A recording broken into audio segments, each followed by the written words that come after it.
Nah, berikutnya kita akan coba share bagaimana cara membuat iCare ya, eh, request iCare dari rumah sakit ke BPJS. Ya, bagaimana cara membuat kode programnya? Nah, kita akan coba step by step-nya ya, pembuatan iCare BPJS. Nah, seperti biasa teman-teman silahkan login di katalognya ya, di BPJS, katalog BPJS. Kemudian di sini ada klik di menu katalog di submenu iCare. Kemudian nanti kita pilih di sini ada memang ada banyak pilihan ya, ada create signature untuk FKRTL, ini untuk rumah sakit ya. Jadi dengan ketentuan ada cons ID, timestamp, signature dan user key ya. Bagaimana mereka dibentuk, ini ada beberapa informasi yang bisa teman-teman kaji kembali. Kemudian ada create signature untuk FKTP. Jadi iCare di sini memang ada iCare yang untuk diperuntukkan untuk rumah sakit dan ada iCare yang diperuntukkan untuk FKTP ataupun fasilitas kesehatan tingkat pertama ya. Ini juga sama, ada beberapa syaratnya, tapi kita fokus di FKRTL saja. Kemudian di bagian decrypt juga sama. Ini sebetulnya hampir sama ya dengan yang sebelumnya kita pernah coba kayak mendecrypt service poli kemarin ya, seperti decrypt respon yang lain sama saja ya. Sebetulnya yang membedakan hanya URL URL request-nya saja. Kemudian, nah kita masuk ke intinya yaitu iCare yang di sini. Nah kita pilih di sini karena kita FKRTL maka kita fokus di RKLTL saja. Yang ini bukan FKTP. Nah untuk proses request-nya yang dibutuhkan hanya satu URL saja ya dengan ketentuan dengan formatnya yaitu berupa base URL. Base URL itu sebelumnya sudah disinggung ya terkait base URL. Kemudian ada service name ya, service name-nya apa. Kemudian lanjutannya ada slash API dan slash RS lalu slash validate ya seperti ini dengan ketentuan metodenya adalah post dan formatnya adalah JSON dengan konten tipenya adalah application slash JSON seperti itu. Untuk request yang bisa kita lakukan di Postman itu contohnya seperti ini, ada parameter ya, parameter di sini ini adalah berupa nomor kartu ya teman-teman. Bisa kita lihat di sini dia bisa menampilkan data dengan ketentuan parameter satu nomor kartu, dua parameter kode dokter. Jadi setidak-tidaknya harus ada dua parameter yang terpenuhi, yaitu nomor kartu pasien dan kode dokter pasien tersebut, kode dokter yang mendiagnosa pasien tersebut. Ya, ketika pasien tersebut datang ke rumah sakit, pasti ada poli yang dituju, ada dokter yang dituju ya seperti itu. Karena dokter banyak, maka dibuat spesifik di sini khusus kode dokter yang nantinya akan menampilkan data pasien yang bersangkutan seperti itu ya. Nah, setelah kita melakukan request, maka jika sukses ya, maka akan menampilkan respon berikut ya berupa URL ya URL dari iCare-nya itu sendiri ya lengkap yang dilengkapi dengan token ya token ini akan berubah setiap saat ya setiap kali reload token akan berubah ya hitungannya tidak per menit tapi per detik ya jadi ketika kita nge-reload detik ini detik berikutnya detik selanjutnya akan berubah terus menerus ya dengan status ataupun kondisi kodenya adalah 200 dengan message-nya sukses sebagaimana yang kita tahu bahwa untuk kode ini akan beraneka ragam ya. Ada yang kode 200, ada yang kode 400, ada yang kode 404 ya. Dan seterusnya. Nah, yang dinyatakan sukses dan memenuhi adalah kode 200. Seperti itu, teman-teman. Nah, berikutnya kita coba untuk memanggil ataupun melakukan proses request ya pada BPJS terkait dengan iCare ini menggunakan aplikasi Postman. Berikutnya nanti kita masuk ke kode programnya seperti itu. Nah, kalau misalnya kita mau melakukan proses pengujian request pemanggilan iCare, maka yang perlu kita lakukan adalah kita harus menyesuaikan URL iCare-nya ya. Sebelumnya sudah dibahas terkait dengan URL dari iCare itu sendiri.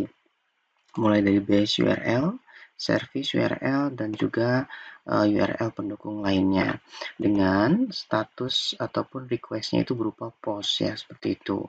Seperti biasa kita gunakan di sini pada bagian header pada cons ID kemudian timestamp, signature, user key, dan content type ada tambahannya. Untuk cons ID dan user key itu sifatnya baku sesuai dengan cons ID-nya rumah sakit ya yang dikasih oleh BPJS. Sementara untuk extemp, timestamp, dan signature itu sifatnya selalu berubah setiap saat, setiap kali di reload ataupun setiap kali melakukan proses request, dan ini sifatnya sangat berubah lebih cepat ya per sekian detik. Dan untuk content type ini disamaratakan saja berupa application JSON seperti itu. Kita coba kemudian pada bagian body, nah teman-teman tambahkan pada bagian body pada row itu ada bagian parameter ya, parameternya berupa nomor kartu ya dan kode dokter. Nomor kartu di sini adalah nomor kartu pasien dan kode dokter di sini adalah kode dokter yang menangani pasien yang berobat pada hari ini. Jadi sebagaimana tadi sudah disinggung terkait dengan iCare ini sendiri hanya bisa aktif, hanya bisa berfungsi ketika pasien tersebut berobat pada hari H. Jika kita mengakses iCare pasien yang tidak berobat hari ini ataupun yang berobat kemarin atau berobat bulan lalu ataupun tahun lalu, itu tidak bisa diakses iCare-nya karena syarat bisa kita mengakses iCare adalah SEP sudah diterbitkan. Artinya pasien tersebut sedang dilayani hari ini. Seperti itu ya. Oke, kalau sudah kita coba jalankan. Ketika proses request ataupun proses menjalankan atau proses permintaan data kita ke BPJS, muncul tampilan seperti ini, respon 0 ataupun kosong ya.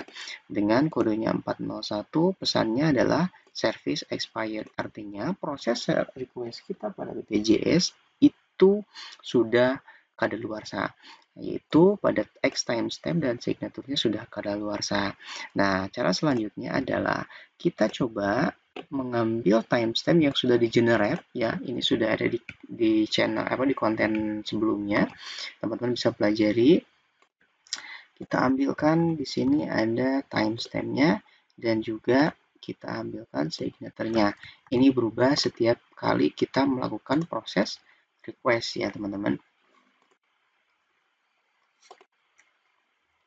Nah, seperti ini. Nah, signaturnya kita copy dan paste. Ketika kita melakukan proses sending request, nah di sini tetap responnya 0. Metadatanya berupa kode 412, berbeda dengan yang tadi. Di sini kita mencoba melakukan proses request berdasarkan data pasien yang berobat di hari yang lalu ataupun di hari kemarin. Maka akan muncul di sini pesannya berupa peserta belum mendapatkan pelayanan hari ini di Vaskes tersebut. Artinya ini sangat real time ya teman-teman, tidak bisa mengambil data pasien yang berobatnya kemarin ya, apalagi minggu lalu, bulan lalu ataupun tahun lalu ya, seperti itu. Jadi harus real time pada saat pasien tersebut berobat saat ini, seperti itu. Kemudian kita ambil contoh. Bagaimana kalau misalnya pasien tersebut kita akan mengecek data pasien yang memang berobat real hari ini ya, seperti itu.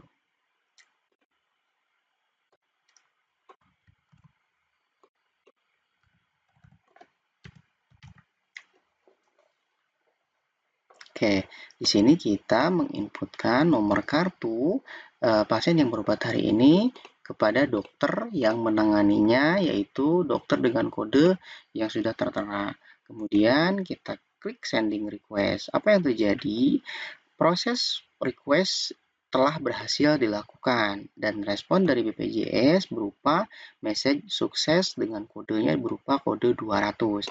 Nah, responnya seperti biasa berupa data yang terbungkus oleh sandi ataupun yang terbungkus oleh decrypt AS256 dan juga SHA 256. Nah, tugas kita adalah melakukan ini enkripsi ya, maaf. Nah, tugas kita sekarang adalah melakukan proses decrypt dari data yang masih terenkripsi tersebut. Caranya Sama seperti yang pernah dibahas di tutorial sebelumnya ya. Rekan-rekan masuk ke bagian kode ini ya di sebelah kanan ya.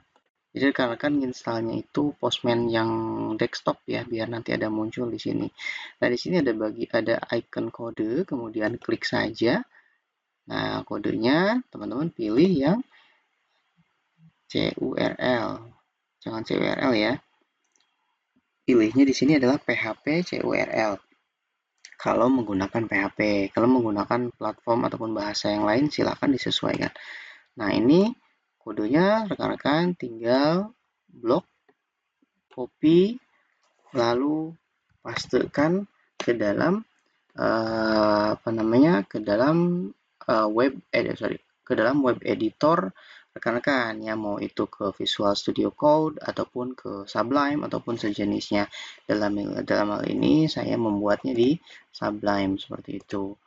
Nah, untuk settingannya kita coba pastekan seperti ini. Oke, sampai muncul seperti ini ya kode programnya. Pastekan seperti ini, teman-teman. Jadi seperti itu. Jadi setelah kita sudah mempastekan, barulah kita proses. Langkah selanjutnya kita akan melakukan proses decrypt ataupun penerjemahan dari bahasa mesin yang masih terbungkus oleh enkripsi ke dalam bahasa yang mudah kita mengerti, yang bisa dipahami oleh user seperti itu. Seperti biasa, masih tetap menggunakan LZ string ya teman-teman ya. Oke. Ini nah, untuk parameter kita simpan di sini tetap ya. Nah, untuk const ID ini kan ditanamnya permanen ya di sini. Nah, kita buatkan const ID, timestamp dan signature itu dalam bentuk variabel yang dideklarasikan di bagian atasnya. Jadi di bagian bawah cukup memanggil variabel saja seperti itu ya. Nah, jika kita asumsikan bentuknya seperti ini teman-teman ya. Dari mulai include LZ string ini sudah di dalam file sudah ada LZ stringnya, kemudian const ID juga sudah dibuatkan sudah dibuatkan variabel ya untuk const ID sekian sekian, secret key dan user key juga sama. Ini sifatnya baku sesuai dengan data yang dikirimkan oleh BPJS pada rumah sakit dan ini sifatnya rahasia teman-teman ya. Kemudian untuk proses pembuatan timestamp-nya di sini ada cara-caranya yaitu menentukan proses interval waktu, kemudian mengkonversi string to time dari mulai tahun dan tanggal, kemudian untuk proses pembuatan signature itu menggunakan algoritma SHA-256, kemudian encode dan code signature juga sama disesuaikan.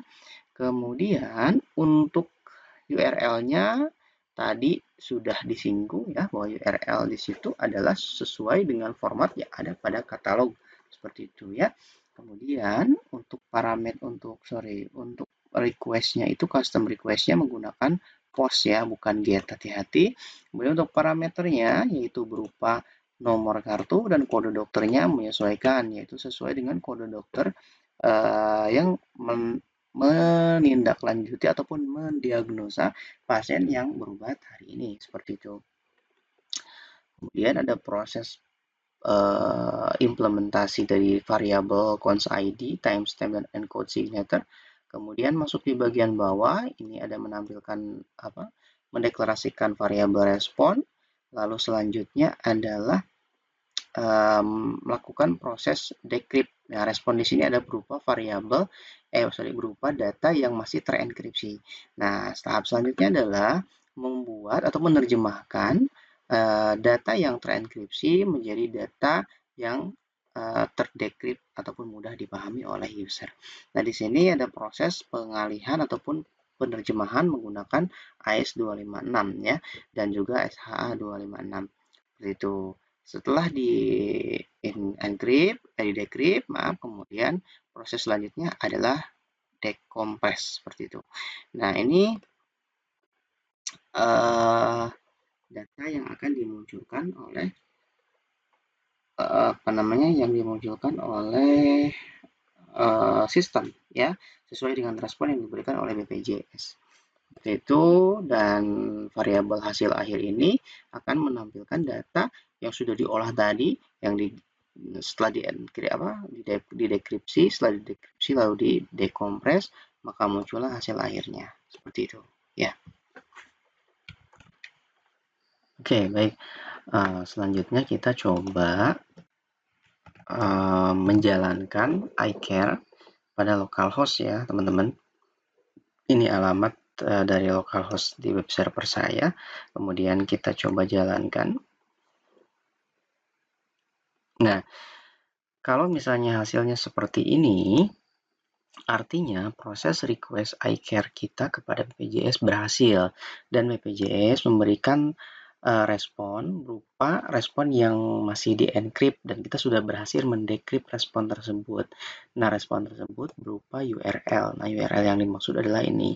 Nah, ini adalah URL ini berisi data diagnosa pasien berdasarkan nomor kartu, gitu ya. Nah, ini adalah linknya, dan juga diikuti oleh nomor token di bagian belakangnya. Nomor token ini akan selalu berubah setiap kali kita melakukan proses request, seperti itu. Jadi token ini hanya berlaku per sekian detik saja, seperti itu ya teman-teman ya. Ya, contoh misalnya di sini tokennya seperti ini ya. Misalnya di bagian belakangnya ada D7A. Kemudian kita reload kembali, maka dia akan berubah di bagian belakangnya juga sama, akan berubah tokennya seperti itu ya. Nah, ini adalah respon iCare yang berhasil kita request, kemudian sudah berhasil juga kita decrypt seperti itu.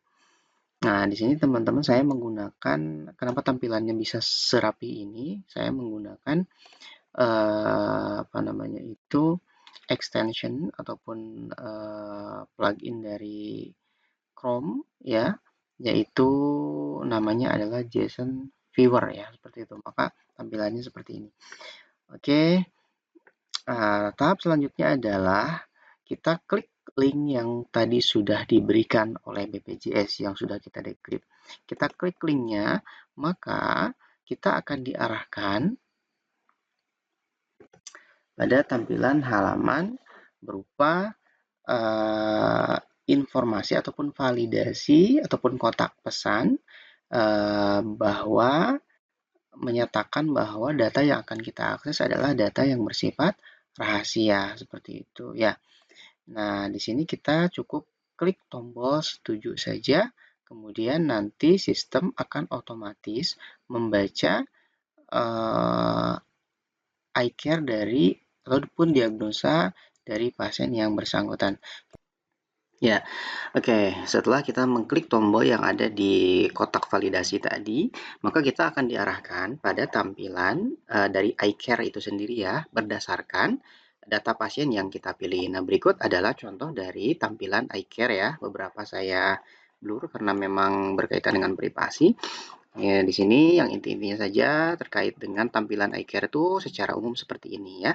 Jadi, kalau masih ada yang bertanya apa itu iCare? iCare adalah rekam medis pasien yang ditampilkan dalam bentuk mini ya, mini rekam medis pasien selama pasien tersebut berobat menggunakan BPJS, baik itu di Paskes tingkat pertama, mau itu puskesmas atau klinik dan seterusnya, ataupun di Paskes FKRTL. Jadi di sini ada riwayat pelayanan FKTP ataupun fasilitas kesehatan tingkat pertama, dan juga fasilitas kesehatan rujukan tingkat lanjut atau dalam hal ini rumah sakit ya.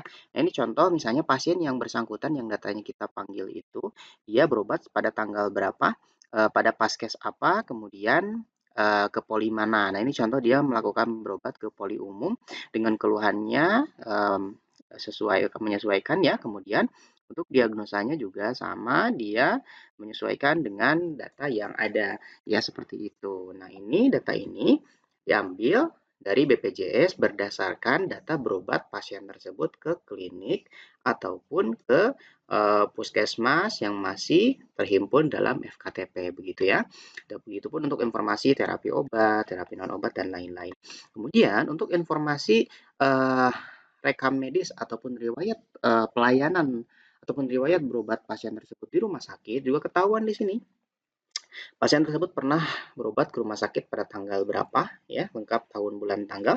Kemudian untuk jenis jenis uh, jenis pelayanannya apa, kemudian paskesnya apa, ya.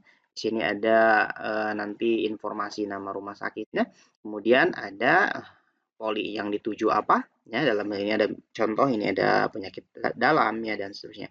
Kemudian diagnosanya apa. Nah, kalau ini memang bahasa medis, ya, yang hanya diketahui oleh orang-orang yang memang memiliki kemampuan di bidang ini. Tetapi kita sebagai IT, ya, sebagai orang yang memiliki keterlibatan terutama dalam sistem, tentu harus tahu bahwa tampilan dari eye care itu seperti ini. Nah, ini ada terapi obatnya, ya, ada obatnya, ada e-medrec-nya.